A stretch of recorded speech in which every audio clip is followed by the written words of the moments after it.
చూసారు కదండి, చక్కగా ఈ రకంగా శ్రీకృష్ణుడిని ఇలా ముస్తాబు చేశాను. ఇగో ఈయనకి రాఖీ కడుతున్నాను నేను. ఇగోండి,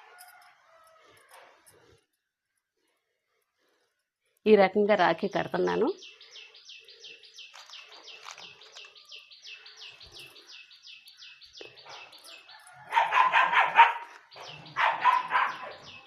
స్వీట్స్ తినిపిస్తున్నానండి. ఇక్కడ పెట్టాను.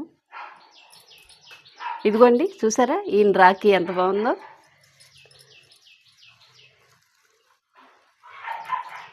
ఇదిగోండి,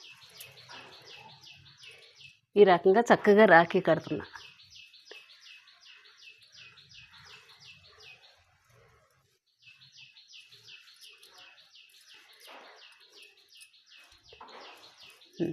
రాఖీ శుభాకాంక్షలు అండి. ఇదిగోండి, శ్రీకృష్ణ పరమాత్ముడికి చక్కగా రాఖీ ఏ రకంగా కట్టానో చూడండి మీరు.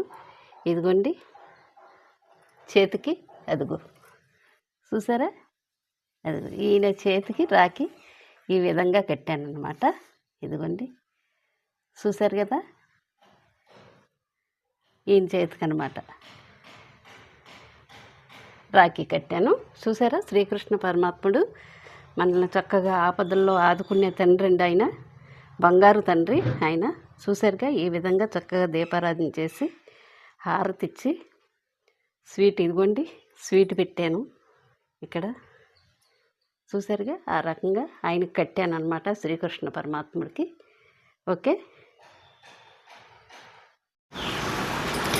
లక్కోజు కుమారి వ్లాగ్స్ అండి. ఈరోజు మేము ఆ రకంగా చక్కగా చేసుకున్నాము రాఖీ పండుగ. చూశారు కదా, నేను చక్కగా శ్రీకృష్ణ ఆ తండ్రికి కట్టాను రాఖీ. ఆయన ఆపద్బాతుడు, ఆపదల్లో చక్కగా ఆదుకుంటాడు కదా. ప్రతిదీ ఏ అన్నదమ్ముడైనా తోడబుట్టిన వాళ్ళని ఆ ప్రకారంగానే చేసుకుంటారు. కాబట్టి నేను కూడా, నాకు అందుబాటులో లేరు కాబట్టి కృష్ణ పరమాత్ముడికి కట్టుకున్నాను. ఓకే, నేను చేసింది చాలా మంచిదని నా మనస్ఫూర్తిగా చక్కగా ఉంది.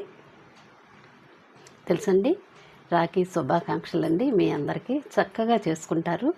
అన్న చెల్లెళ్ళు, అక్క తమ్ముళ్ళు అందరూ చక్కగా ఎంతో సంతోషంగా ఈరోజు చక్కగా చేసుకుంటారని నేను భావిస్తున్నాను. ఓకే, బాగా చాలా బాగుంటుందండి. ఎందుకంటే లైక్ చేయండి, షేర్ చేయండి, సబ్స్క్రైబ్ చేయండి.